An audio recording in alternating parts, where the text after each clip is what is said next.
All right. So we're going to get started. Thanks for joining us. Let's start off by, I'll let you tell us a little bit about yourself. Hey, hi Nicole. My name is Catalina Goralski. I teach Spanish at the college for 13 years.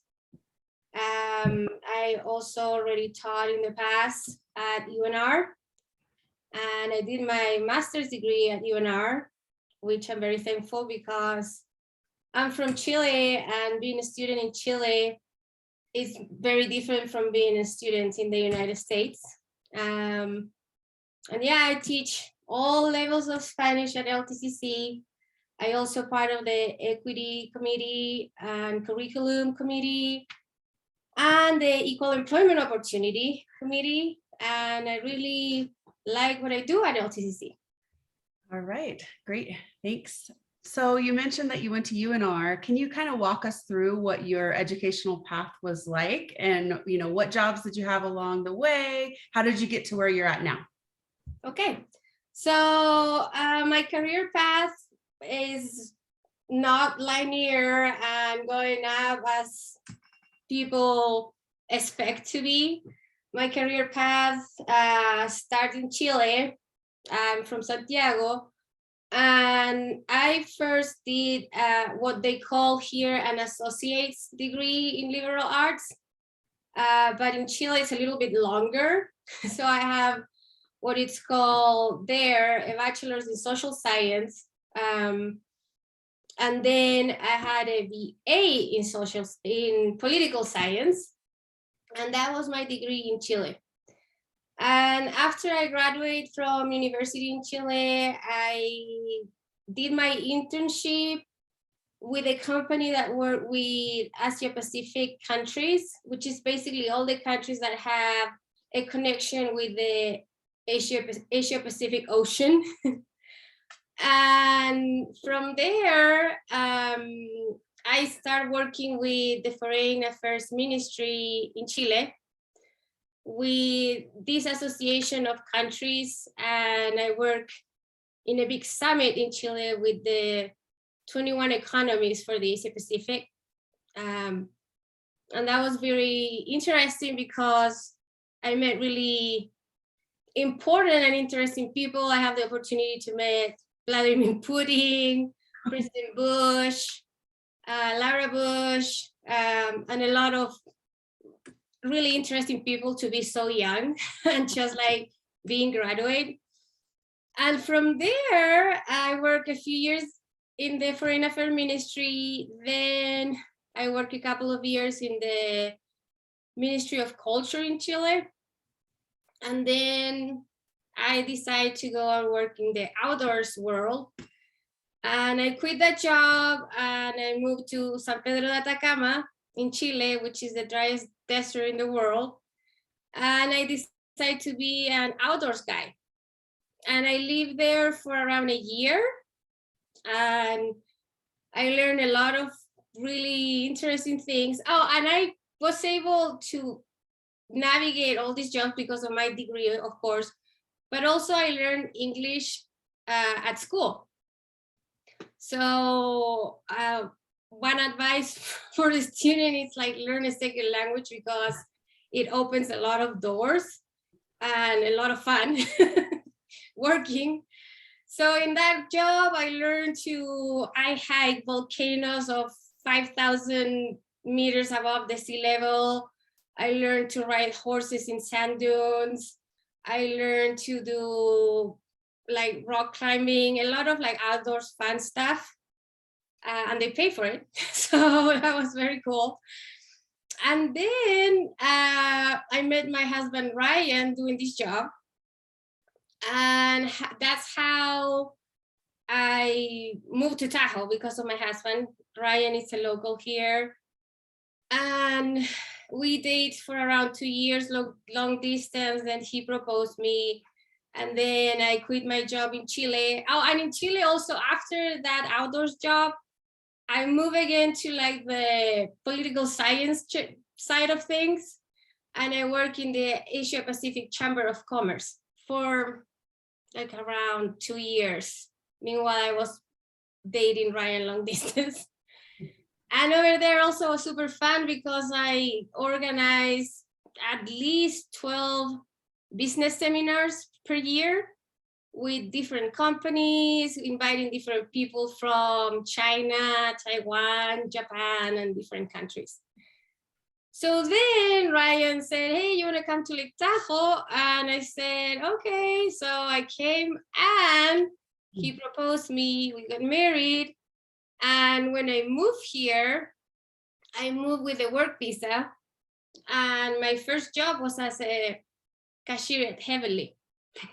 I'm telling all my jobs. Yeah, no, that's good. So I work as a cashier at Heavenly, and that was a very interesting experience because I was a person that I already have my job, you know, like from my career, and it was an entry-level job, and I was like older now. I was like 28. And I was there selling lift tickets and private lessons. And back then my English was good, but when you're there, you need to be fast, and people, I don't know why people is mad when they're on vacation, even when they're usually nice. So sometimes I was like, okay, can you repeat please? And I was like, they're getting mad, you know? So that job really helped me to like get used to the California accent that is very different. Because I also learned British English at school. Okay. So it's a little bit different. Yeah. And but it helps me to get it on the rhythm of getting my conversation skills up to level, you know, because you need to do it. Yeah. And from then I did that job, I think 2 winters. And then I hear about Lake Tahoe Community College. And I was like, you know, I have my degree, I have my resume, I'm bilingual, so I'm pretty sure I can do something, you know. And I just went there.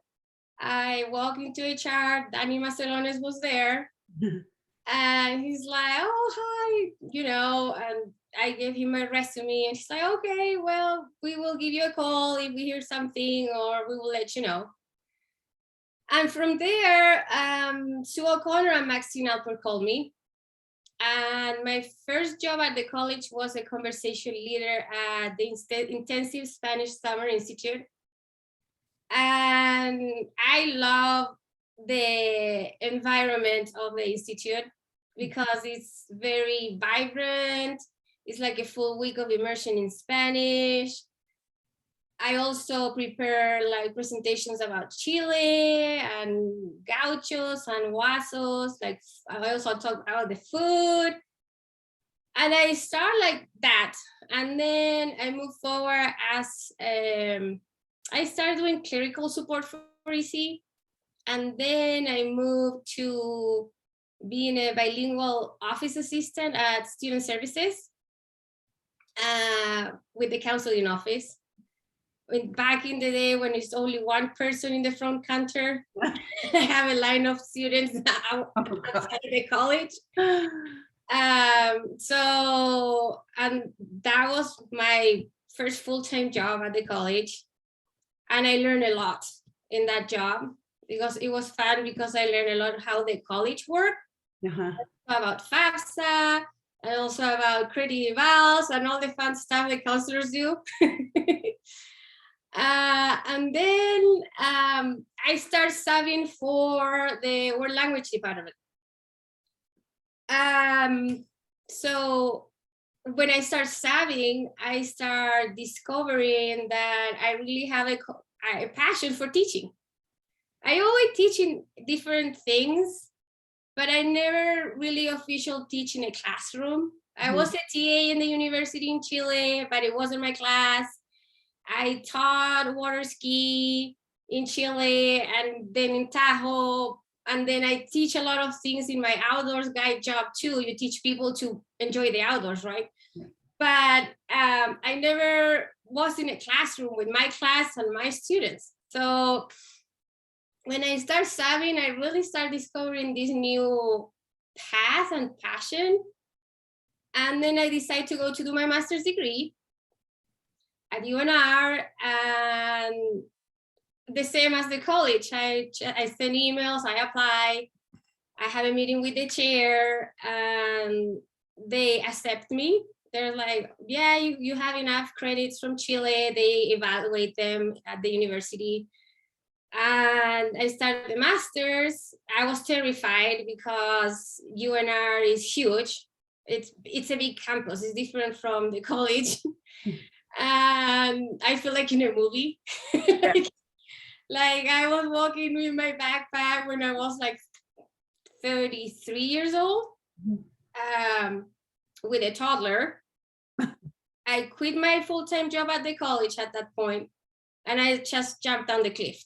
Like, I'm going to study, I'm going to get this done, and I'm going to follow this path because this is my passion. So I started classes, and I'm very dedicated, and I did really well. I met great people at UNR. I love my mentors, Darren Lockhart and Marin Estrillas. I love them dearly. They make me feel that I belong there. And from there, I started like also being a TA at UNR. I taught classes there. I also helped Daryl, which is the vice provost now at UNR, to write a book. Wow. And from there, I also keep teaching at LTCC. And I've been teaching as an adjunct for 10 years at LTCC, Spanish.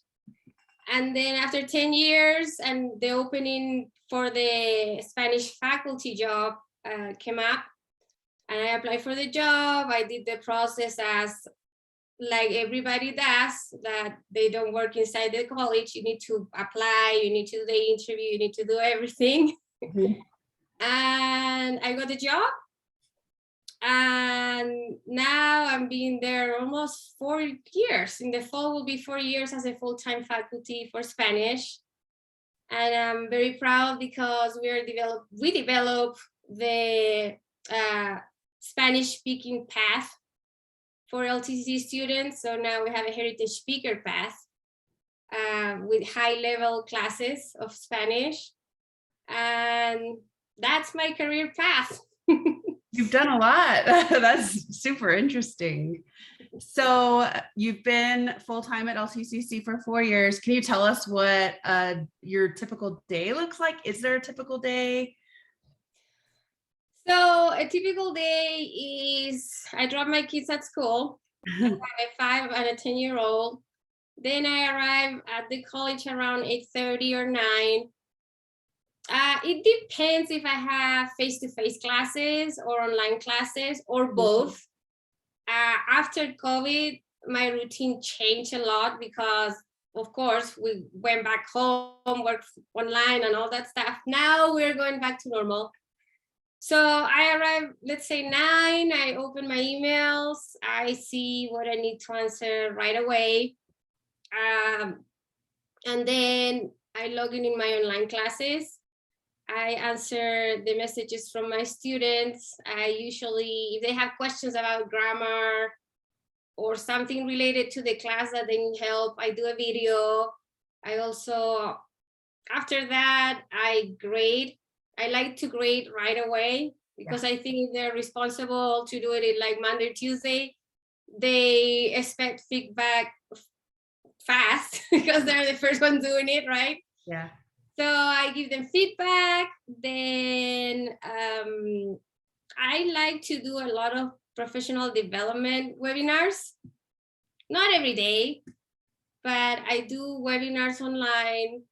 And then I see what I need to do, for example, for curriculum, like read the agenda. In curriculum, we usually, we talk about different topics, but the main thing we do in curriculum is to read all the classes that the teachers wants to teach in the future.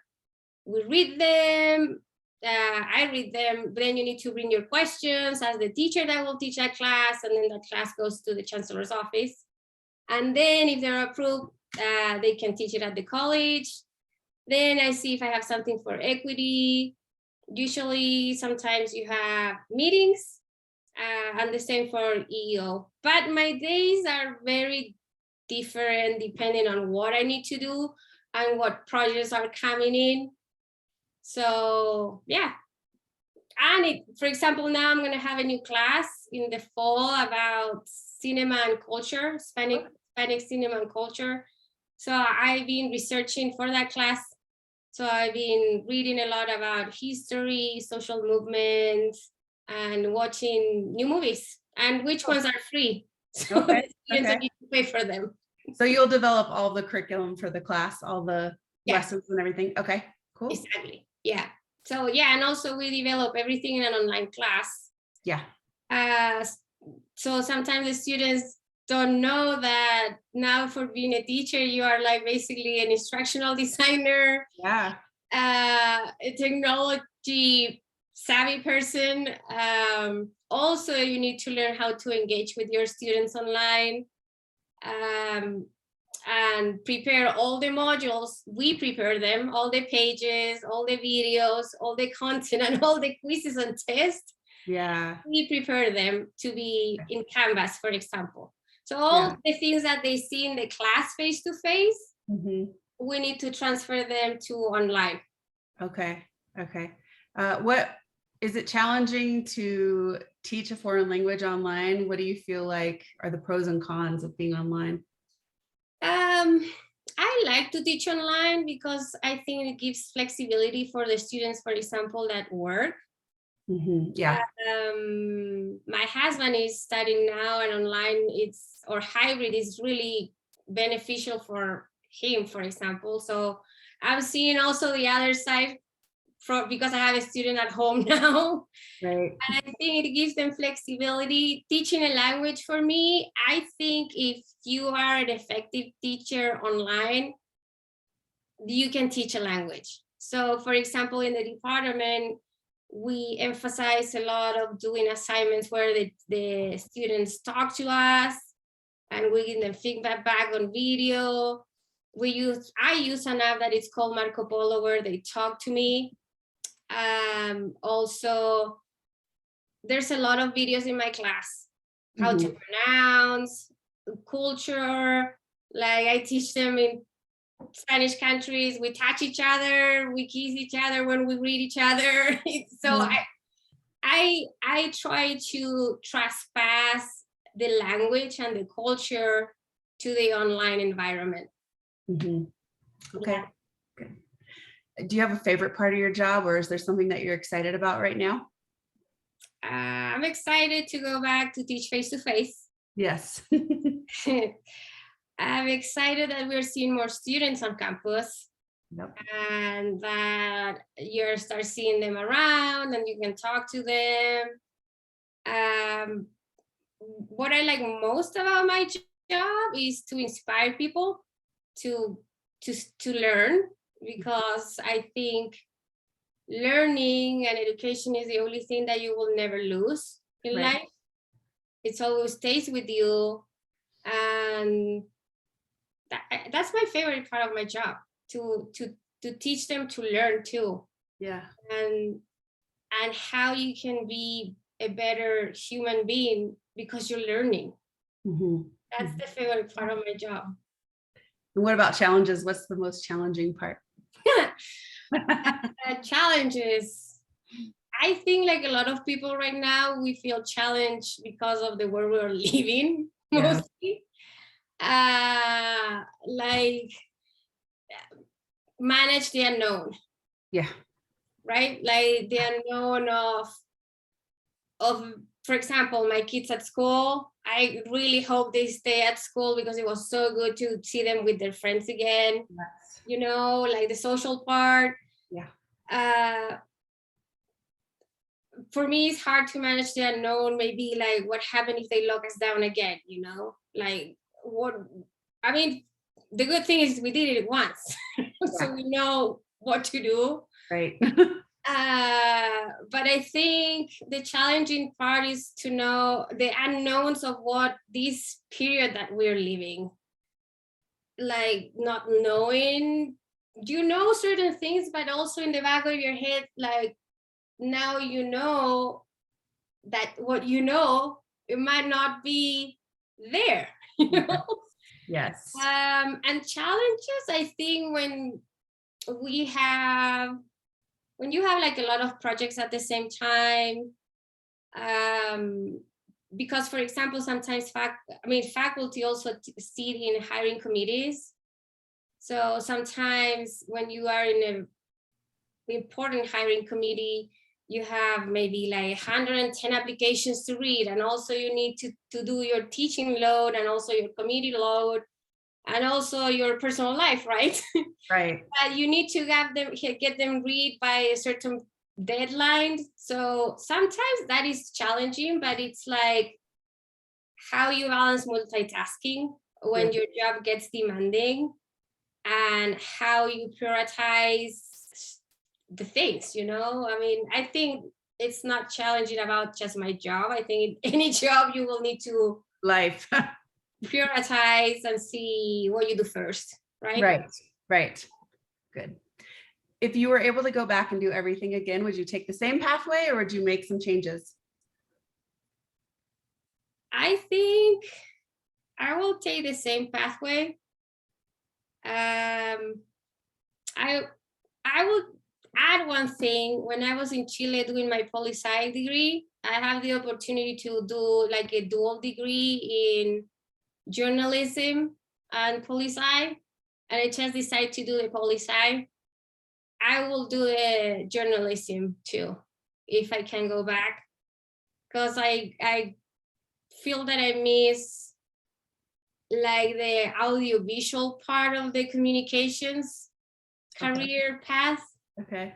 But rather than that, I have fun doing what I've been doing. Yeah, you learn from everything, right? And I'm lucky because none of the people had that luck. Yeah. You know? Yeah. Are there skills or personality traits that you think are a good fit or not a good fit for being an instructor? I think there's not, I personally believe there's not good fits for jobs. I think different personalities can do all kinds of jobs. Mm-hmm. I think there are certain traits or like aspects that they will help you in any job. Yeah. For example, to teach a language, I think it's very important that you're a good communicator. You're not embarrassed to do a mistake in public, because I do it. I know English is not my native language, and sometimes I mispronounce words. But I was like, this is who I am. But you will learn Spanish from a native speaker, you know? Yep. I think it helps if you have an outgoing personality, but I have colleagues that they're very introvert, and when they walk into the classroom, they're another person, and Right. they love to teach. Right. So I think it's like the same in any job, like being persistent, do good connections, be responsible. What else? Dedicated. Yeah.